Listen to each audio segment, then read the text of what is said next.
عزیز سلام. کسایی که میخوان در واتساپ شان نه زنگ بیان نه پیام از این تنظیمات استفاده بکنن.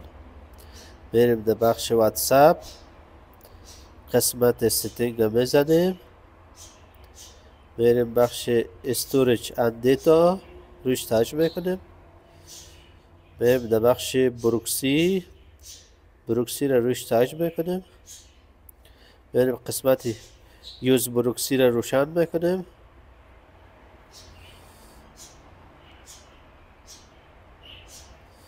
روشن که کردیم در این قسمت یک نقطه